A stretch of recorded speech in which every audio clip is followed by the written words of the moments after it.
നമസ്കാരം. ഏതാനും ദിവസങ്ങൾക്ക് മുമ്പ് ഞങ്ങൾ വാർത്ത ചെയ്തിരുന്നു. അതായത് വർക്കല മുനിസിപ്പാലിറ്റി ചെയർമാനെ കോടതി അയോഗ്യനാക്കി. തുടർന്ന് ആ സ്ഥാനത്തേക്ക് വന്ന സുദർശിനിയമ്മ വൈസ് ചെയർമാനായിരുന്നു. ചെയർപേഴ്സൺ വന്നപ്പോഴത്തേക്ക് ഈ പറയുന്ന സെക്രട്ടറി അവർക്ക് നിയമനം കൈമാറാനോ അല്ലെങ്കിൽ അതുവേണ്ട നിർദ്ദേശങ്ങൾ കൊടുക്കാനോ തയ്യാറായില്ല. സെക്രട്ടറി ഒളിവിൽ പോയി. തുടർന്ന് ഒരുപാട് വലിയ വിഷയങ്ങൾ നടന്നു. വൈസ് ചെയർപേഴ്സൺ ആയിരുന്ന കുമാരി സുദർശിനി ഇപ്പോൾ നമ്മളൊപ്പം ഉണ്ട്. അദ്ദേഹം തന്നെ പറയട്ടെ എന്തെല്ലാം വിഷയങ്ങളാണ് ഉണ്ടായെന്ന്. വിഷയങ്ങൾ എന്ന് പറയുന്നത് ഇപ്പോൾ ഞാൻ അറിഞ്ഞില്ല. ഇപ്പോൾ ഇവിടെ നമ്മൾ ഒരു വോട്ടേഴ്സ് ലിസ്റ്റിൽ ഒരു 285 ഒരു നമ്പർ പേര് പറഞ്ഞ് ഒരാളല്ല, നമ്മളൊരു ബന്ധുവാണ് ആ പയ്യൻ.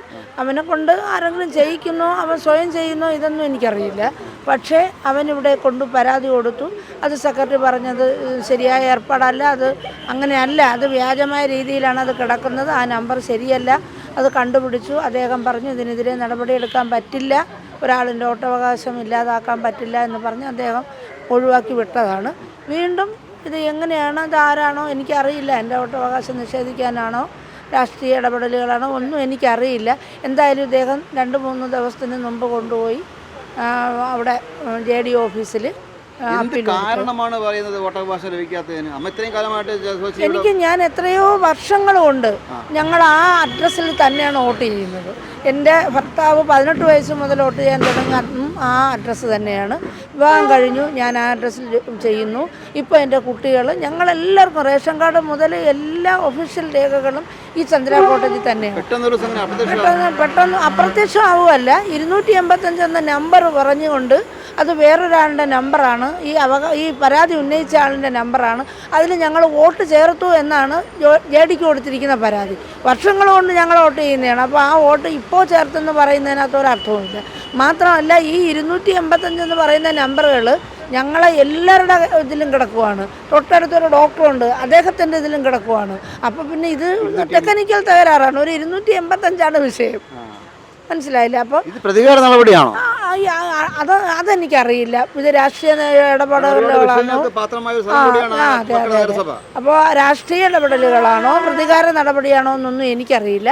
പക്ഷേ എന്തായാലും ഒരു 2-3 ദിവസം കൊണ്ട് ഏതാണ്ട് 13-ാം തീയതിയാണ് ഞാൻ അറിയുന്നത് എൻ്റെ വോട്ടേഴ്സ് ലിസ്റ്റിൽ നിന്ന് എൻ്റെ മാറ്റിയത്. പക്ഷേ JD ഒരു നിരുത്തരവാദപരമായ കാര്യമാണ് JD ചെയ്തത്. കാരണം ഒരു പരാതി ഉന്നയിക്കുമ്പോൾ 2 ഭാഗവും കേൾക്കണ്ടേ, അദ്ദേഹം കേട്ടില്ല. ആ ട്രിവാൻഡ്രത്തുള്ള വൈഷ്ണവി എന്ന് പറയുന്ന ആ കുട്ടിയുടെ അതേപോലെ തന്നെയാണ് JD ഒരാളിനെ മാത്രം കേട്ടിട്ട് എത്രയും പെട്ടെന്ന് തന്നെ ഒരു ഓർഡർ ഇറക്കി പെട്ടെന്ന് തന്നെ എൻ്റെ വോട്ട് എൻ്റെയും എൻ്റെ കുടുംബത്തിൻ്റെയും വോട്ട് നഷ്ടപ്പെടുത്തുകയാണ് ഇത്. പറ്റും. കാരണം ഞാൻ ഹൈക്കോടതിയെ സമീപിച്ചു. കാരണം ഞാൻ JDക്ക് അപേക്ഷ കൊടുത്തു. അത് കഴിഞ്ഞിട്ട് ഇലക്ഷൻ കമ്മീഷന് അപേക്ഷ കൊടുത്തു. അതിനുശേഷം പത്രവാർത്ത കണ്ടതിനനുസരിച്ച് കളക്ടർക്ക് അപ്പീൽ കൊടുത്തു. എല്ലാം ചെയ്തു. അതിനുശേഷം അവിടെ നിന്നൊന്നും എനിക്ക് നീതി ലഭിക്കാത്തത് കൊണ്ട് ഞാൻ ഹൈക്കോടതിയെ സമീപിച്ചു. ഹൈക്കോടതി ഈ ഉത്തരവ് റദ്ദാക്കുകയും ചെയ്തു. എനിക്ക് മത്സരിക്കാനുള്ള തീരുമാനത്തിലോട്ട് തന്നെയാണ് എനിക്ക്. അല്ല, മത്സരിക്കാനും വോട്ടിടാൻ പറ്റുമെങ്കിൽ മത്സരിക്കാനും പറ്റുമല്ലോ. പക്ഷേ എന്ത് ചെയ്യാം, അവിടുന്ന് സ്റ്റേറ്റ് ഇലക്ഷൻ കമ്മീഷൻ ഇതുവരെ ആ സൈറ്റ് തുറന്ന് കൊടുത്തിട്ടില്ല. എന്നെ റീഇൻസ്റ്റേറ്റ് ചെയ്യാൻ വേണ്ടി ഹൈക്കോടതിയുടെ വിധി വന്നിട്ട് പോലും അവരനങ്ങാപ്പാറ നയമാണ് അവർ സ്വീകരിച്ചത്. സ്റ്റേറ്റ് ഇലക്ഷൻ കമ്മീഷൻ അവിടുന്ന് സ്റ്റേറ്റ് ഇലക്ഷൻ കമ്മീഷൻ്റെ ഉത്തരവ് ഇവിടെ വന്നാൽ മാത്രമേ വന്നാൽ മാത്രമേ ഇവർക്ക് ആ സൈറ്റ് ഓപ്പൺ ചെയ്ത് കൊടുത്താൽ മാത്രമേ എൻ്റെ പേര് അതിനകത്ത് വോട്ടർ പട്ടികയിൽ ചേർക്കാൻ പറ്റൂ. പക്ഷേ എന്ത് ചെയ്തു, ഞങ്ങളുടെ കോടതി വിധി അത് അവിടെ അഡ്വക്കേറ്റ് പറഞ്ഞത് ഈ നമുക്ക് കിട്ടിയ ജഡ്ജ്മെൻ്റ് ഉണ്ടല്ലോ, നമുക്ക് വന്ന വിധി, ആ വിധിയുടെ പകർപ്പ് വെച്ച് ഇവിടെ നമുക്ക് എനിക്ക് നോമിനേഷൻ സമർപ്പിക്കാമെന്ന് പറഞ്ഞിരിക്കുകയാണ്. അങ്ങനെ അതനുസരിച്ച് ഞാൻ ഒരു ഫസ്റ്റ് സെറ്റ് നോമിനേഷൻ കൊടുത്തു. പക്ഷേ എങ്കിലും ഇപ്പോഴും ആ സ്റ്റേറ്റ് ഇലക്ഷൻ കമ്മീഷൻ എന്തുകൊണ്ടാണ് സൈറ്റ് തുറന്നു കൊടുക്കാത്തത്, എന്താണ് എൻ്റെ പേര് ഈ വോട്ടർ പട്ടികയിൽ ചേർക്കാൻ അവർക്ക് മനസ്സുണ്ടാവാത്തതെന്ന് എനിക്ക് അറിഞ്ഞു. അതെ, അല്ല, അത് ഇനിയാണ് 22-ാം തീയതിയാണ് സൂക്ഷ്മ പരിശോധന. ആ സമയത്ത് വീണ്ടും ഈ പറയുന്ന കക്ഷി ഇപ്പോഴും ഈ നോമിനേഷൻ കൊടുക്കാനായിട്ട് ഇരിക്കുന്ന സമയത്ത് അവിടെ വന്ന് എന്നെ മാനസികമായി വിഷമിപ്പിച്ചുകൊണ്ട് എൻ്റെ നോമിനേഷൻ സ്വീകരിക്കരുതെന്ന് പറഞ്ഞ് ബഹളം ഉണ്ടാക്കിയിട്ടാണ് അദ്ദേഹം ഇപ്പോൾ ഇറങ്ങിപ്പോയിരിക്കുന്നത്. അപ്പോൾ ആ പയ്യന് നാളെ 21-ാം തീയതി അവിടെ കോടതിയിൽ പോകണം. അപ്പോൾ അതിനു മുന്നേ ഞാൻ പരാതി കൊടുത്തില്ലേ, ഇവർക്കുള്ള നോമിനേഷൻ നിങ്ങൾ സ്വീകരിക്കുന്നത് എന്ന് പറഞ്ഞുകൊണ്ട് ഇപ്പോഴും വന്ന പ്രശ്നം ഉണ്ടാക്കിയിട്ട് പോയിരിക്കുകയാണ്. എന്നെ മാനസികമായിട്ട് എന്നെ വിഷമിപ്പിക്കുകയാണ്. അതറിയില്ല, അത് നമുക്കെടുത്തില്ല.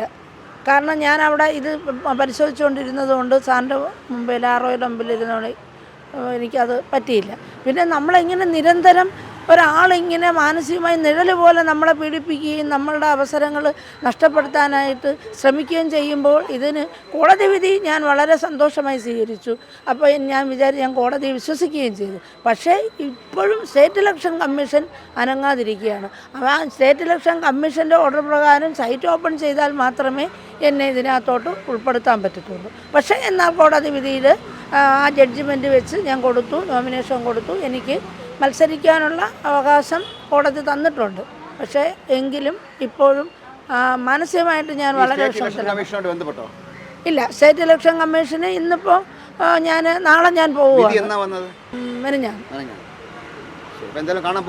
പക്ഷെ സെക്രട്ടറി ഇവിടുത്തെ ഉദ്യോഗസ്ഥർ അവരെല്ലാം തന്നെ അപ്പോഴും തന്നെ ഇവരെ എല്ലാവരെയും കത്ത് മുഖാന്തരം അറിയിച്ചു, ഫോൺ വിളിച്ചു, എല്ലാ കാര്യങ്ങളും അവർ ചെയ്തുകൊണ്ടിരിക്കുകയാണ്. പക്ഷേ സ്റ്റേറ്റ് ഇലക്ഷൻ കമ്മീഷനാണ് ഇതിന് ഒരു ഉത്തരവിടാത്തത്. ആ ഉത്തരവുണ്ടെങ്കിൽ മാത്രമാണ് അവർക്ക് വോട്ടർ പട്ടികയിൽ പേര് ചേർക്കാൻ പറ്റുന്നത്. പേര് ചേർക്കുമ്പോൾ നമ്മൾ സേഫായി, എങ്കിലും ഞാൻ സേഫാണ്. കോടതി വിധി എന്നെ അവർ ഒരു ഭാഗം മാത്രം കേട്ട് ഇറക്കിയ ഉത്തരവ് അത് കോടതി റദ്ദ് ചെയ്തു. റദ്ദിയതിന് ശേഷം എൻ്റെ പേര് റീഇൻസ്റ്റേറ്റ് ചെയ്യണമെന്ന് പറഞ്ഞിട്ടുണ്ട്. പക്ഷേ അത് നടന്നില്ല.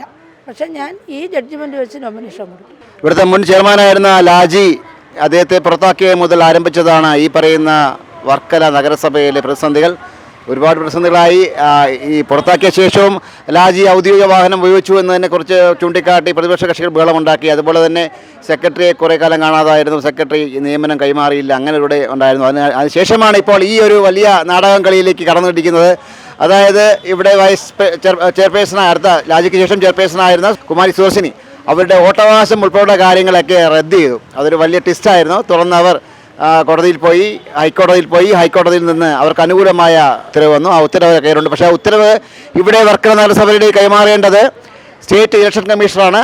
അവർ ഇതുവരെ ആ സൈറ്റ് തുറന്നില്ല എന്നാണ് അറിയാൻ കഴിയുന്നത്. ഏതായാലും ആ ഒരു ഉത്തരവിൻ്റെ ജഡ്ജ്മെൻറ്റ് പകർപ്പ് ഇപ്പോൾ കുമാരി സുദർശിനിയുടെ കയ്യിലുണ്ട്. അതുമായി സ്ഥാനാർത്ഥിത്വത്തിന് അപേക്ഷിക്കാനും മത്സരിക്കുവാനാണ് അവരുടെ തീരുമാനം. വിസ്മയസിനുവേണ്ടി ക്യാമറമാൻ അനീഷ് മംഗലാപുരത്തിനൊപ്പം ശ്രീജിത്ത് മാരാർ സൈനിങ് ഓഫ്.